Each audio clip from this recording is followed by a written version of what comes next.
Welcome back. आज के इस क्लास में हम सीखने वाले हैं कि किस तरह स्क्वायर रूट निकालेंगे परफेक्ट स्क्वायर नंबर का और नॉन परफेक्ट स्क्वायर नंबर का without using pen and pencil.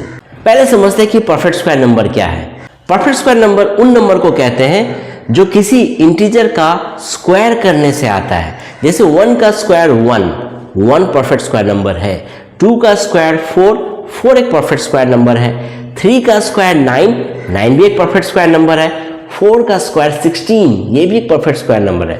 लेकिन कुछ नंबर ऐसे हैं जो किसी इंटीजर का स्क्वायर करने से हमें नहीं मिलता, जैसे कि 2, 3, 5, 7, 11, 13, 15 सो ऑन। तो उन्हें हम कहते हैं नॉन परफेक्ट स्क्वायर नंबर। तो हम परफेक्ट और नॉन परफेक्ट स्क्वायर दोनों का स्क्वायर रूट निकालना सीखेंगे विदाउट पेन एंड पेंसिल। वैसे समझाने के लिए तो मुझे चॉक का यूज करना ही पड़ेगा। तो चले देर किस बात की, ट्रिक्स को सीखते हैं। सबसे पहले हम सीखेंगे कि परफेक्ट स्क्वायर नंबर का स्क्वायर रूट कैसे निकालेंगे। तरीका क्या होगा कि सबसे पहले आखिर के 2 डिजिट्स को हमें नेगलेक्ट करना होगा। आखिर का 2 डिजिट यहाँ क्या है 64, इसे हम छोड़ देते हैं। अब बच गया क्या यहाँ 17। तो 17 जो है वो 4 का स्क्वायर और 5 का स्क्वायर के बीच में आता है, क्योंकि 4 का स्क्वायर होता है 16 और 5 का स्क्वायर होता है 25। अब क्योंकि 5 का स्क्वायर 25 तो 17 से बड़ा है, तो वो तो हम ले नहीं सकते, इसलिए 5 को नहीं लेंगे, हम 4 को लेंगे और यहाँ पहले लिखते हैं 4। अब जो लास्ट का 2 डिजिट को हमने यहाँ अलग किया था, यहाँ यूनिट प्लेस में क्या है उसे देखेंगे। यूनिट प्लेस में यहाँ है 4।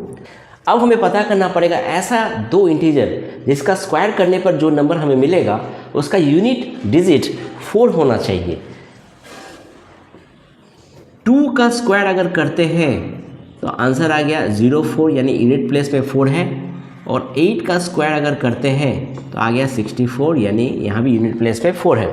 यानी 4 के बगल में या तो 2 बैठेगा या 8 बैठेगा, ये डाउटफुल है कौन बैठेगा। तरीका बहुत ही आसान है।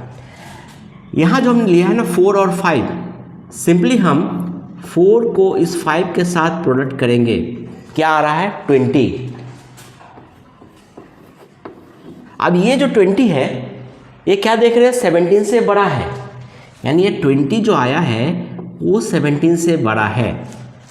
याद रखेंगे कि प्रोडक्ट करने पर जो नंबर मिले वो अगर बड़ा हो तो हम क्या लेंगे, छोटा वैल्यू को लेंगे, लेकिन अगर प्रोडक्ट करने पर छोटा आए तो बड़ा वैल्यू को लेंगे।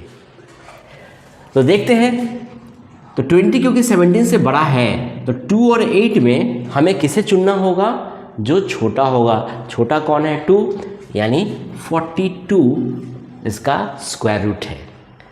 अब देखते हैं 2304 में, यहाँ भी वही केस है, इसलिए हम लास्ट 2 डिजिट को तो छोड़ दे रहे हैं। 2304 में भी देखिए यहाँ पर आखिर में क्या है 4 है, तो यहाँ भी जो स्क्वायर रूट आएगा उसका यूनिट प्लेस या तो 2 होगा या 8 होगा।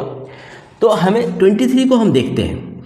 23 जो है वो 4 का स्क्वायर और 5 का स्क्वायर, ये भी 4 का स्क्वायर और 5 का स्क्वायर के बीच में है। लेकिन यहाँ 4 × 5 जब करते हैं तो ये 20 जो है वो छोटा हो जा रहा है 23 से, मतलब प्रोडक्ट करने पर क्या आ गया, छोटा आ गया। तो सबसे पहले तो यहाँ हम 4 को तो लिखेंगे ही, क्योंकि 5 का स्क्वायर तो 25 बड़ा हो जाएगा। अब देखते हैं, क्योंकि 4 × 5 20 क्या है 23 से छोटा है, तो छोटा है तो क्या लेंगे, बड़ा वैल्यू। तो बड़ा वैल्यू क्या था 2 और 8 में बड़ा वैल्यू क्या था 8, यानी इसका आंसर हो गया 48। तो स्क्वायर रूट ऑफ 2304 आ गया 48। नेक्स्ट एग्जांपल को देखते हैं। यहाँ क्या देख रहे हैं कि लास्ट का 2 डिजिट, हर समय लास्ट का 2 डिजिट को आपको अलग करना है। तो लास्ट का 2 डिजिट में हम जो देख रहे हैं यहाँ पर क्या है 6, यूनिट प्लेस में है 6। अब ऐसा 2 नंबर को चूज करेंगे जिसका स्क्वायर करने से जो नंबर मिलेगा उसका यूनिट प्लेस में भी 6 होना चाहिए। तो वो है 4 का स्क्वायर करने से 16 आता है, 6 है, और 6 का स्क्वायर करने से 36 आता है, यहाँ भी यूनिट प्लेस में 6 है। अब क्या करना है, इस 92 को देखते हैं। 92 जो है 9 का स्क्वायर 81 और 10 का स्क्वायर 100, इसी के बीच में है। तो 10 तो ले नहीं सकते क्योंकि 10 का स्क्वायर 192 से बड़ा है, तो 9 तो होना ही है, इसलिए 9 को हम लिख देंगे। अब यहाँ पर 4 लेंगे या 6 लेंगे वो जानने के लिए क्या करेंगे, 9 को 10 के साथ प्रोडक्ट करेंगे। तो 9 इंटू 10 हो गया 90। अब 90 क्योंकि 92 से छोटा है, तो क्या बताएं, अगर छोटा होगा तो बड़ा वैल्यू लेंगे। तो यहाँ 4 और 6 में बड़ा कौन है, 6 है, तो 9 के बगल में हम 6 लिख देंगे, यानी स्क्वायर रूट ऑफ 9216 हो गया 96। ये कैलकुलेशन हम अपना दिमाग से ही कर सकते हैं। समझाने के लिए मैं भले ही चौक का इस्तेमाल कर रहा हूँ, लेकिन अगर हम इसे प्रैक्टिस करेंगे ना तो without using pen pencil calculator हम लोग कर सकते हैं इसे।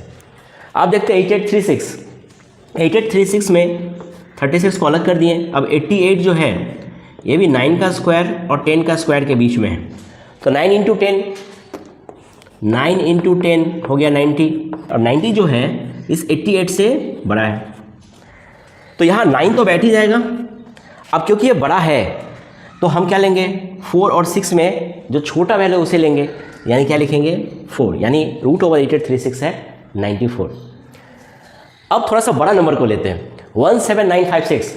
रूल के हिसाब से लास्ट का 2 डिजिट को हमें अलग करना पड़ेगा, तो बच गया यहाँ पर क्या है 3 डिजिट्स।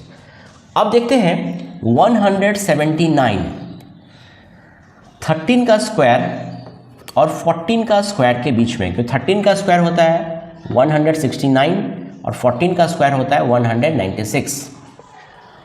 अब 13 इंटू 14 कितना होता है, 13 इंटू 14 हो गया 182। अब 182 जो है 179 से क्या है, बड़ा है, तो यहाँ 13 तो पहले लिख देंगे, क्योंकि 14 नहीं ले सकते कि 14 का स्क्वायर 196, 179 से बड़ा है, तो 13 तो लिख दिए। अब क्योंकि 13 इंटू 14 182 है, ये 179 से बड़ा है, तो बड़ा है तो क्या लेंगे, छोटा को लेंगे।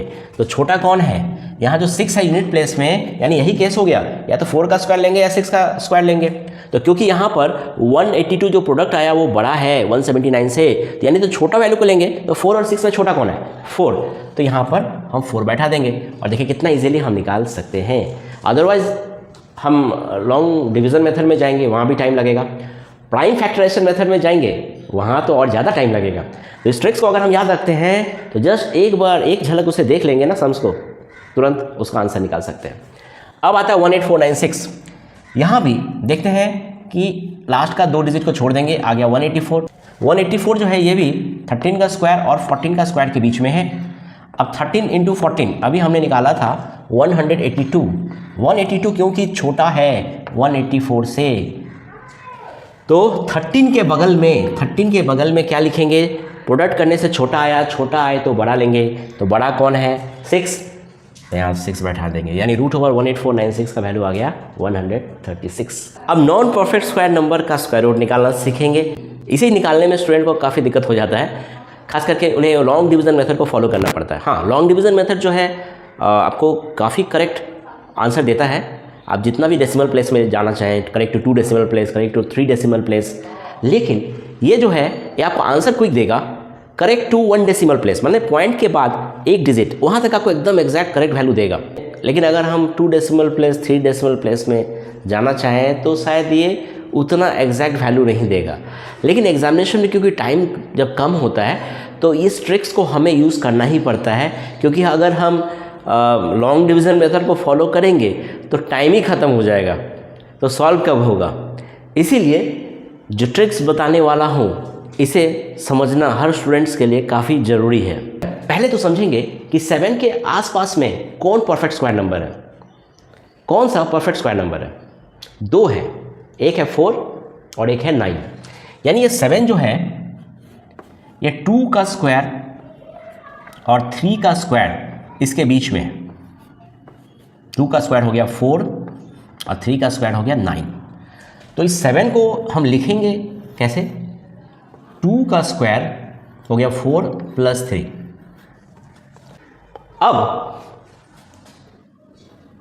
2 को अगर हम x मान लें और इस 3 को अगर y मान लें तो फॉर्मूला क्या है, याद रखना है, फॉर्मूला है x plus Y by 2x।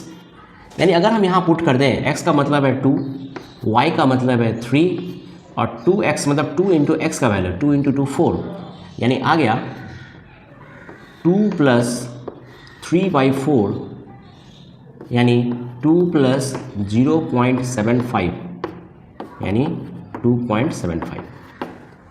तो ये इसका आंसर हम इस तरह से निकाल सकते हैं। लेकिन √7 को हम चाहे तो ऐसे भी लिख सकते हैं,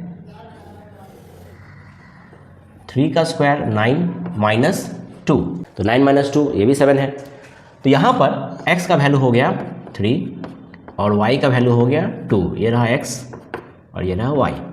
अब क्योंकि यहाँ पर माइनस साइन का इस्तेमाल हुआ तो यहाँ पर जो हमने प्लस को यूज़ किया इसके जगह सिंपली माइनस को लिखेंगे, यानी इस केस में फॉर्मूला बन गया x minus y by 2x, value को पुट कर दें 3 माइनस 2/2 इंटू 3, तो 2 और 2 कैंसिल आउट हो गया, यानी 3 माइनस 1/3 यानी हो गया 3 माइनस 0.333, यानी आसपास देखेंगे तो 2.7 ही आ जाता है। तो इस तरह हम स्क्वायर रूट को निकाल सकते हैं। अब है √29, तो 29 किसके बीच में है, ऐसा दो परफेक्ट स्क्वायर नंबर हमें पता करना होगा। तो 29 जो है वो है 5 का स्क्वायर यानी 25 और 6 का स्क्वायर यानी 36, इस दो के बीच में ही है। तो हम इसे कैसे लिख सकते हैं, √5 का स्क्वायर प्लस 4, 25 प्लस 4 29। यहाँ पर x का वैल्यू हो गया है 5 और y का वैल्यू हो गया है 4। तो फॉर्मूला के हिसाब से क्या होगा, x plus Y by 2x यानी 5 प्लस 4/2 इंटू 5, यानी 5 प्लस यहाँ कैंसिल आउट हो गया 2 इंटू 1 2 इंटू 2, तो 2/5 होता है 0.4, यानी आंसर आ गया है 5.4। लेकिन 29 को हम लिख सकते हैं 6 स्क्वायर 36 माइनस 7, तो 36 माइनस 7 ये भी 29 होता है। तो इस केस में x का वैल्यू हो गया 6 और y का वैल्यू हो गया 7। तो यहाँ पर अगर हम इसे सॉल्व करते हैं तो फॉर्मूला बैठेगा x minus Y by 2x, क्योंकि यहाँ पर नेगेटिव साइन है इसलिए यहाँ माइनस साइन बैठा देंगे। तो x का मतलब है 6 माइनस y का मतलब है 7/2 इंटू 6, यानी 6 माइनस 7/12 यानी 65/12। इसे भी अगर सॉल्व करेंगे तो 5.4 के आसपास ही हमें रिजल्ट मिलेगा। तो है ना बहुत ही मज़ेदार ट्रिक। इस ट्रिक को हर स्टूडेंट को सीखना ही चाहिए ताकि हम क्रिटिकल समय में अपना समय बचा सकें और स्मार्टली कैलकुलेशन कर सकें। आई होप आज का बताया हुआ ट्रिक आपको वाकई में पसंद आया होगा। अगर ऐसा है तो चैनल को लाइक ज़रूर करें और हाँ, पहली बार विज़िट कर रहे हैं तो सब्सक्राइब करना न भूलें। फिर मिलेंगे अगले क्लास में कुछ नए टॉपिक्स के साथ, तब तक के लिए गुड बाय।